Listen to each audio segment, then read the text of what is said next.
पूछ के अब आमिर साहब भी इससे मुतासर हो गए हैं कि यार कम से कम इतराफ तो कर लिया। नहीं, मैं इतराफ नहीं, बल्कि यही बात है कि ये मान रहे हैं, वरना होता आमिर साहब ये मिडवे में जाके हर कोई कह रहा था देखें ये हमारी मिडवे की परफॉर्मेंस है, ये मिड टर्म हो गई ना, 2.5 साल हो गए, तो इसमें ये आके हमें ये बता रहे हैं, ऐसी भी सवाल तक एक्सेप्टेंस क्या इनफ है क्या हो, हमारी तो तैयारी नहीं थी। साहब ये जानबूझ के आपको याद है पहली जो प्राइम मिनिस्टर की सहाफियों से मीटिंग थी, इनसे जो पहला सवाल पूछा गया था वो मेरा ख्याल काशिफ ने पूछा था, उनका क्यों प्राइम मिनिस्टर तैयारी नहीं थी ना? अरे यार लगता है बाकी नहीं थी। अच्छा, दूसरी बात आप ये कहते हैं कि हमारे बाकी तो पूरी तैयारियां की हुई हैं आप लोगों ने, मतलब जहांगीर तरीन साहब भी पैसा बना ले, रजाक दाऊद साहब भी बना ले, नदीम बाबर साहब भी बना ले, उनकी तैयारी थी, मतलब जुल्फी बुखारी साहब भी लग जाएं, आपके यार दोस्त एटीएम भी लग जाएं, उनकी पूरी तैयारियां थी कि हमने कैसे कैसे चीनी, आपको खुसरो बुख्तियार की भी थी, हाशिम बख्त भी थी, सबकी तैयारियां थी। तैयारी नहीं थी तो इमरान खान साहब की तैयारी नहीं थी। लास्ट नवाज शरीफ साहब के भोलेपन पे मुझे रोना आ गया। तो भाई साहब 5 सालों में जितना आप लुट के जाते हैं, जितना माल आप बनाते हैं, आपकी उसके लिए तैयारी होती है कि पैसा कैसे बनाना है, माल किधर से निकालना है, हमने यहाँ टीटियां कैसे चलानी है, यहाँ पे मनी लॉन्ड्रिंग कैसे करनी है, उसकी पूरी तैयारी है। तैयारी नहीं है तो जनाब हुकूमत करने के लिए ना खान साहब की है और ना नवाज ना किसी और की तैयारी। नाज़रीन, ब्रेक का टाइम है, ब्रेक के बाद हम बात करेंगे मौलाना फजल रहमान की मुश्किलात में दिन ब दिन इजाफा हो रहा है। एक तरफ नैब उनके लिए खड़ी हो रही है, दूसरी तरफ अपनी ही पार्टी में उन्हीं के लोग उन्हीं के खिलाफ बातें कर रहे हैं। इस पर बात करेंगे, इसका मौलाना पर क्या असर पड़ेगा, इसका पीडीएम पर क्या असर पड़ेगा, ब्रेक के बाद।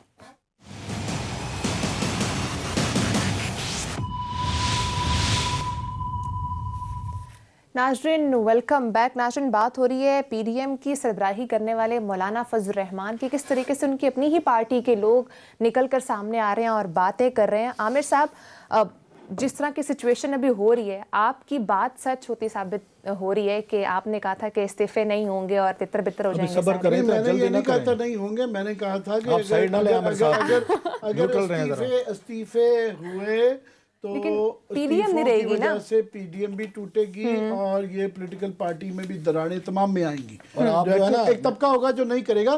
अभी ये बाकी फैसला ना करें। मैं आपसे कह रहा हूँ जैसा अभी आप फैसला ना करें। एक सिचुएशन जो नजर आ रही है आमिर साहब के उस बास्केट में आप जरा अपना वजन ना डालें, जरा न्यूट्रल रहें। अब आप कमेंट कर रहे हैं, अभी बड़े दिन पड़े हैं। ये जेयूआई में ये एक्सपेक्टेड था कि जेयूआई आप देखें ये दरारें काफ़ी अरसे से उनके यहाँ आ रही थी। ठीक है, ये मौलाना मुफ्ती महमूद के ज़माने के बाद से पहले मौलाना गुलाम हज़ार भी लैदा हुए, फिर उसके बाद दस्तूरी ग्रुप बना, फिर समीउल्लाह का ग्रुप बना, अभी रिसेंटली नज़रियाती ग्रुप बलूचिस्तान में लैदा हो गया था मौलाना फजल रहमान से। मौलाना फजल रहमान पिछले 40 साल से 1980 से लेके आज तक जो है, याद रहे कि हाफिज़ हुसैन अहमद जो है मौलाना मुफ्ती महमूद के ज़माने से मेंबर थे, इन्होंने उनको भी निकाल दिया 2 साल पहले जो है उन्होंने, क्योंकि इस तरह की पार्टी में बातें की। इनकी ताकत जो चलती आ रही थी 40 साल से, उसके पीछे ये था कि वो एमआरडी के एक सिर्फ फेज़ के बाद जब इन्होंने थोड़ी सी एंटी इस्टेब्लिशमेंट की, उसके बाद ये इस्टेब्लिशमेंट की आजकल तो बड़ी बातें करते हैं ना, ये उनका बगल बच्चा रहे।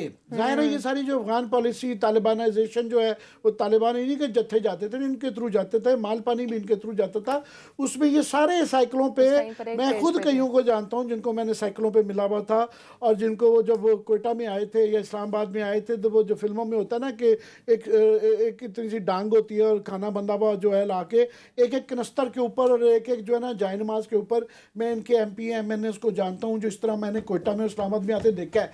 अब वो करोड़पति हैं, अरबपति हैं बेताशा, और मौलाना का इसलिए ये सिलसिला 40 साल ये ताकत इख्तियार रहा कि मौलाना पावर में रहे। ये पहली दफा है कि मौलाना पावर से आए। पावर में रहने का फायदा ये रहता है कि आप तमाम पार्टी के जो भी तगड़े लोग हैं उनको जो एटीएम्स के बाहर से पैसा लाया सबको थोड़ा थोड़ा कुछ ना कुछ देते रहे। किसी को नौकरी दे दी, कोटा दे दिया, फलानी चीज दे दी, ये दी, वजारत, ये वो, हुकूमत में होते हैं तो बड़ा कुछ देने के लिए।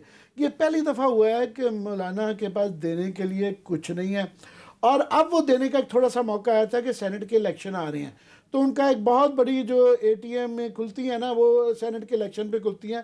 आज वो एक्सप्रेशन दे रहे थे मौलाना तला साहब की, फॉर एग्जांपल कोई जेयूआई से ताल्लुक नहीं था, स्वाति साहब का कोई ताल्लुक नहीं था। इस तरह की 3-4 सीटें होती हैं जो कि पूरे पाकिस्तान को पता होता है कि क्यों दी जा रही हैं। अब वो कह रहे हैं कि जनाब एक तो ये है कि इस्टेब्लिशमेंट के जब खिलाफ जाने का जा ये रहे हैं और सिस्टम इनका है, वो कह रहे हैं हम क्यों लड़ाई करें, ये सारी हमेशा से आप देखें ना बलूचिस्तान में भी, तो वो ये आवाज़ें आ रही हैं। और इन्होंने जो दबा लिया था हाफिज हुसैन अहमद को भी, मौलाना शेरानी को भी, वो दोबारा खड़े हो रहे हैं कि जनाब ये नहीं है। तो ये मेरा ख्याल है कि मौलाना साहब ये दोबारा आप देख लीजिएगा, इनको एक मौका मिल गया है कि मौलाना शेरानी साहब ने एक गलती कर दी है कि अपने इनके खिलाफ बगावत करते करते ना साथ में एक शोशा छोड़ दिया कि इसराइल को एक्सेप्ट कर लेना चाहिए। तो इन्होंने बहाना करके जो है ना अपनी सारे जो इल्ज़ामात थे इनके ऊपर और बाकी जो नवाज शरीफ साहब के साथ कि इनके ज़ाती वो वाले फैसले थे वो ये कह रहे थे, तो इनको मौका मिल गया कि जी ये देखें ना ये तो हमारे बुनियादी मंशूर के ख़िलाफ़ है। तो इसराइल का इन्होंने क्यों बात की है, उस तरफ ले गए हैं बात। पर मैं समझता हूँ कि ये पीडीएम का भी एक मसला बन गया, यही काफ़ी सारे इतने बुरे हालात नहीं है, मगर नून लीग के अंदर भी इंतशार नज़र आ रहा है। और अगर इस्तीफ़ों पे पीपल्स पार्टी इस्तीफ़ों पे जाएगी, उनके यहाँ भी ये इंतशार आएगा। क्लास साहब लास्ट 2 मिनट में चाहूंगी जल्दी से आप इस पे कमेंट मुझे याद आ गया जो आमिर साहब ने बात की ना कि साइकिलों पे आए थे, ये बैठा था, मेरे इरशाद भट्टी साहब हैं, दोस्त है मेरे, तो उनके दफ्तर में एक दफ़ा बैठा था, अभी जर्नलिज्म में वो नहीं है, तो लियाकत बलोच साहब वहाँ पे आ गए। तो कोई बात चल पड़ी इसी पे मसले पे कि जब इनकी एमएमए बनी थी, आई थी 2002 में, बहुत बड़ी तादाद में आई थी। ये उनके अल्फाज हैं, इरशाद भट्टी इज विटनेस। उन्होंने कहा जनाब कि बहुत सारे हमारे ऐसे लोग भी थे जो साइकिलों पे आए थे और पराडो पे वापस गए थे।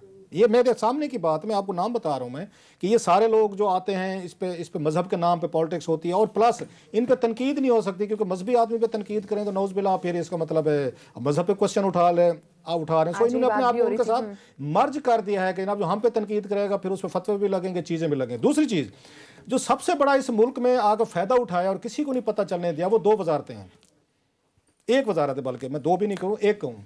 एक एमक्यूएम ने उठाया, जनरल मुशर्रफ के दौर में 2 वजारतें उन्होंने लेके रखी। एक उनका क्या था कि हाउसिंग मिनिस्ट्री दे दें, दूसरी पोर्ट एंड शिपिंग दे दें। और बाबर गौरी साहब लुट के गए शिकागो में बैठने, सुना शाम को सिगार पीते हैं, रात को पार्टियां करते हैं, धुआं उड़ाते हैं, और जैसे उन्होंने बड़े लंबे हाथ उन्होंने मारे, वो एक। फिर हाउसिंग मिनिस्ट्री, ये आपकी ये मौलाना साहब जो हैं इनके 2 वजीर रहे हैं यहाँ पे, एक काकड़ साहब थे पहले बलूचिस्तान से आए थे, फिर दुरानी साहब आए थे। इन्होंने वहाँ पे ये इस पे नैब का बड़ा केस बना, एक सेक्टर खुला यहाँ पे हाउसिंग फेडरेशन का, 11-12 प्लाट उन्होंने अपने गाँव के लोगों का उन्होंने दे दिए थे कि मस्जिद बनानी है एक ही सेक्टर में। इसकी नैब इंक्वायरी करता रहा, नैब के पता पल्ले कख नहीं रहा, बैठे हुए सारे के सारे। सो उसमें इतना बड़ा पैसा है हाउसिंग मिनिस्ट्री में, इसमें फ्लैट्स हैं, इसमें फिर घर आपने अलाटमेंट करनी है, उनके पैसे लेनी है, फिर यहाँ पे प्लाट आपके वहाँ कसरे नाज आपका कराची में मुफ्त में लेटे रहें, जब दी चाहे उसमें करें। सो ये वजारतें हैं, ये याद रखें। जब भी यहाँ पे हैं इस्लामाबाद में घरों के रेट बढ़ जाते होते हैं, अलाटमेंट के 5 लाख दे दें, 10 लाख दे दें, पिछले कैंसिल करें, नए अलाटमेंटें कर दें। सो मौलाना साहब को वो मसले हो रहे। बल्कि ये 12 खाओ हाउसिंग सोसाइटी ज़मीन का स्कैंडल आया था, वो भी उसी वक्त मौलाना साहब की पार्टी का बंदा वहाँ पे मौजूद था, जिसकी वजह से आए थे यहाँ से। सो ये बड़ा हाउसिंग सोसाइटी, ये जो मिनिस्ट्री है, इन्होंने बड़े बड़े हाउसिंग के प्रोजेक्ट शुरू करने होते हैं, ज़मीनें खरीदनी होती है, लैंड एक्वायर करनी होती है, बिल्डर्स आने होते हैं, कंट्रैक्ट। इसका इमरान खान साहब को कभी नहीं पता चल सका कि भाई साहब ये वजारतें जो हैं, बाज़ वजारतें अहम होती हैं जो आपने अपने अपनी होती है, पैसा बनाना है तो अपनी पार्टी के बंदे को बनाने दें ताकि कल को आपको फंड करें। आप उठते हैं एमक्यूएम को, मौलाना को, दीगर लोगों को, या तारिक बशीर चीमा साहब